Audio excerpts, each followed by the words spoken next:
Hello and welcome back to Rage Gaming and more Vessel of Hatred. Today we're talking about our new weekly endgame content, the Dark Citadel. Your first co-op content introduced to the game, so if you are a solo player, you're going to have to make use of their new looking for party or looking for group system. But otherwise, for your efforts, you can complete this challenge once a week to get the Dark Citadel Challenger's cache. Inside, you've got an actual wall of drops. In the case of the one I opened here, after completing a Torment 4 Citadel, we have 30k worth of fragments for multiple gems, hundreds of opals, various scrolls, the new ones, about 1 million gold, multiple uniques, and more ancestrals than not. Basically, this is actually a great source of multiple greater affix drops on one item, and that's just the cache. Just the final reward that you get once per week. There's also stuff like the community challenge reward they've got going right now. There's a new currency, the Citadel coins, which you get by completing it every week. To find the vendor for that, you just need to come here to the Citadel itself, and as you can see, she trades in that new currency. She offers a bunch of the new scrolls, so you can have a look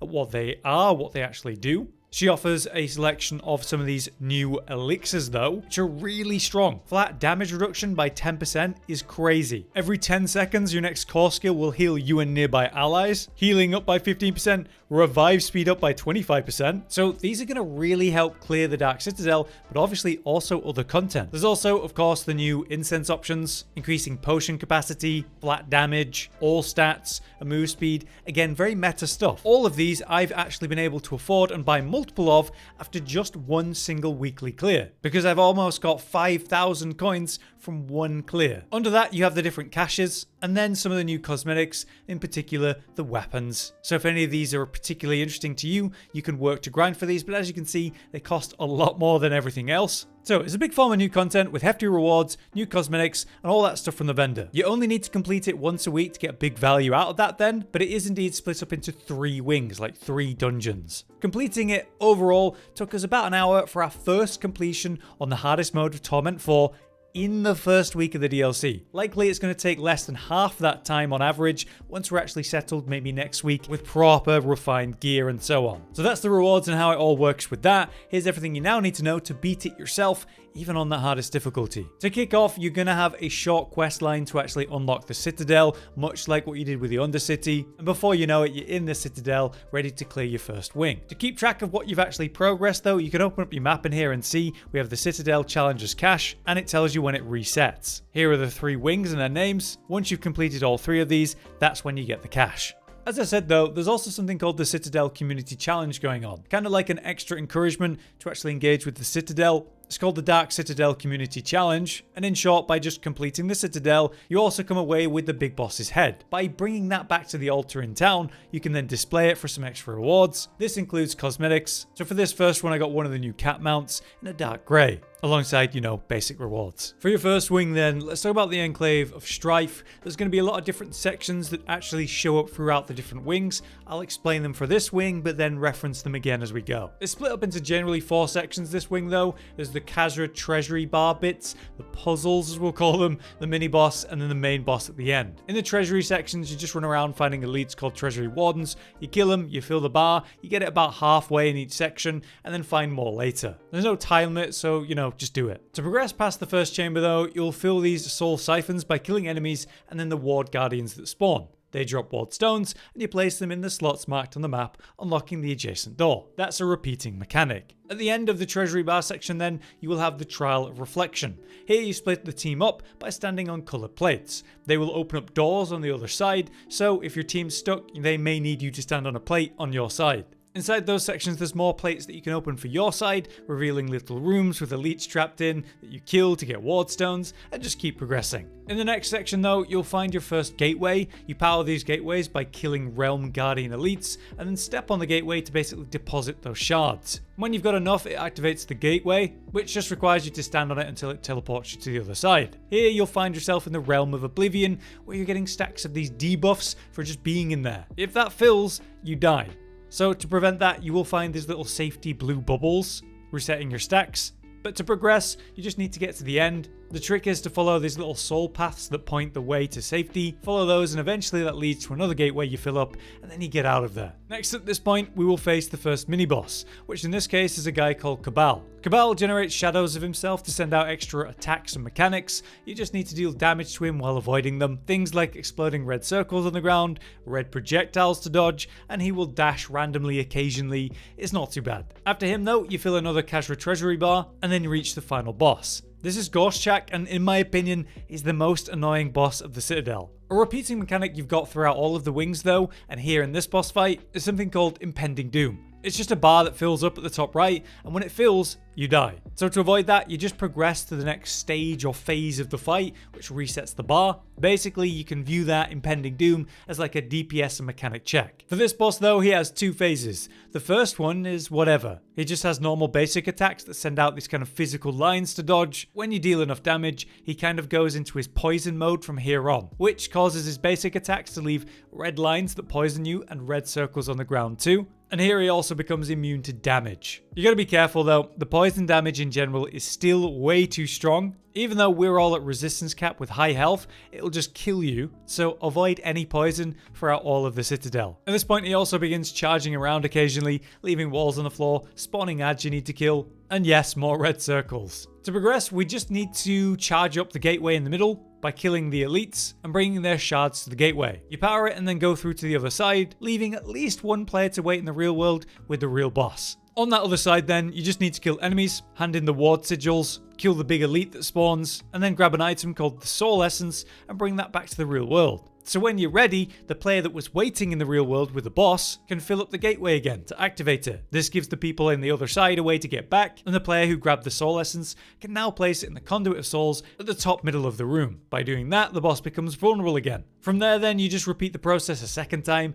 and eventually you'll kill the boss. The final boss of each wing will drop loot and also some of those new cosmetics, so we get some from each final boss. But that's our first wing explained. My only feedback for that fight is to make the teleporting section, the gateway, actually provide damage immunity while you're standing in it. It feels terrible to actually have a mechanic hit you while you're forced to stand in this spot with the gateway or miss the teleport. Either way, let's talk about Wing 2. Wing 2 is the Labyrinth of Souls. Just like Wing 1, you'll have sections with mobs and special named treasury guys to kill, so make sure you clear them out as you go for more rewards. But exiting the first area, you'll find a portal that's shielded. To bring that down, you need 2 players to stand on the colour plates on either side, and then go through the portals. In the next section, we need to fill 4 soul siphons again, which opens up some adjacent rooms. Here, there'll be a portal, and in that portal room is an elite. Those elites drop a sigil, and there's a few different kinds, like an eye sigil, a flame sigil, and so on. You need to grab these and bring them back to the main room, where there's like an associated symbol sigil to hand in. Just be careful, if you're trying to hand in like the fire sigil into an eye sigil, it's gonna backfire and deal damage to you. So make sure you put the right symbol into the right hand in. Behind that section will be another treasury collection and another Realm of Oblivion repeat as we've seen before in Wing 1. Complete those and you'll eventually reach the mini-boss, Farro. This guy has a mechanic that will kill you if you ignore it. Basically there's 4 wards around the room, they generate a safety bubble when used, so whenever he starts doing this big channel of fire explosions, you just stand in one of these bubbles and that's it. Other than that, he uses fire circles on the ground, maybe sends out some fire waves, does some basic auto attacks, just move around him to avoid those. If he does cast another fire explosion during the fight, activate a ward, hide in the bubble, and repeat. And before long, he'll be dead. So great, now he's dealt with, we move through some familiar sections we've already explained, and eventually you'll reach the final boss. This is Lul the Gorger. This fight requires you to defeat special elites called Barrier Guardians. These, when they die, remove a barrier preventing you from entering a room that has a sigil within. All you need to do is kill the Barrier Guardians, find their sigil room, grab the sigil and bring it back to the hand in the main room. Around that, you have the boss itself though. Once again, he's doing a lot of poison stuff, so just try not to get hit. There are slow moving poison balls and circles that appear on the ground, and then after a delay, kind of like mortar bomb and explode from that location. So give them space because the damage of this poison is way overtuned. Once you put the boss to his immune phase though, that's when you go around the area, killing the barrier elites, grabbing the sigils in the locked rooms, and bringing those sigils back to the middle to hand into the correct location. Remember, there's a portal in each sigil room to bring you back to the center though, and the barrier elites have a little ring around them that show what room they're going to unlock. So talking with your friends while you're split up can be really helpful. Once you do that whole process twice though, the boss will be eventually fully exposed and killable, and that's Wing 2.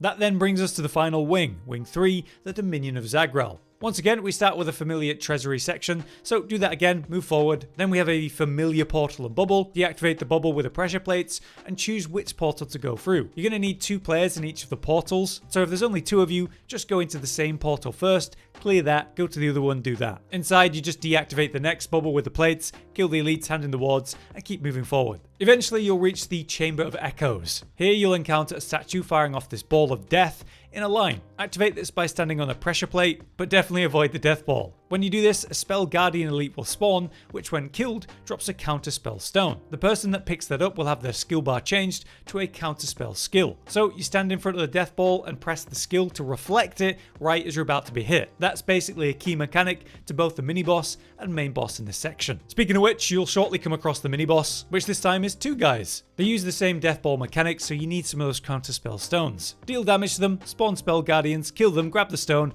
and reflect the death balls. This causes the bosses to fall down and open up gateways to stand in and teleport through, bringing you to a different realm where the boss is killable. Repeat that process for both of them though, and you'll get by this. Next, we have another treasury section and so on, and eventually we'll reach the final boss room. This is Zagral himself. He opens up gateways to bring you into another realm, so take that. In here, he's vulnerable, but also spawns red circles of death. You'll have to stand out the first one, then inside the second as a little trick, but there's also red beams of death and more passive red circles to dodge too. Eventually, you deal enough damage and he'll go immune. At that point, at the top of the room are 2 pressure plates, which lets you press a button and opens up a new gateway back to the real world. Here, we now have ads to kill, and then the boss will grab everyone. He gives each of you a symbol like in Wing 2, like a fire or goat head symbol, and so you'll need to hand in your sigil to the correct hand in once again. To find them, you activate the soul siphons in the room, kill the ads, and then the elites that they spawn, and when you kill those elites, a sigil with a symbol drops. So you probably want to call out to your team, hey, fire sigil hand-ins at the bottom left or something like that. The players each hand in their symbols to the correct sigil, and then you move forward in the fight. At this point, the boss will come back, but he's still going to be immune to damage. That's because he's now going to do the counter spell mechanic. So elites spawn, you kill them, grab a counter spell stone, reflect the death ball back into the boss, and that opens up another gateway. Here we can DPS the boss again, but now the red circles of death are a bit more complicated. You'll find that you need to stand in them, but then also move away from the second explosion coming from the middle after that. Otherwise, the mechanics are pretty much the same, and you progress the health bar until you use the pressure plates at the top to get out of there again. So at that point, you just repeat the mechanics we've already explained until the boss is dead, and that's the fight. When the Citadel is fully defeated, then you'll get this pop-up telling you that the Citadel is conquered for the week, and you'll be given that challenger's cash. Overall then, you just complete the Citadel on the highest difficulty that you can manage. I think it's way more interesting than the world bosses, but I would love to see some, hot fixes or adjustment, say in regards to poison and say the teleport stuff. But overall, I hope this guide was useful and gave you everything you needed to know. Until next time then, I've been Hollow, you've been you, and thanks for watching.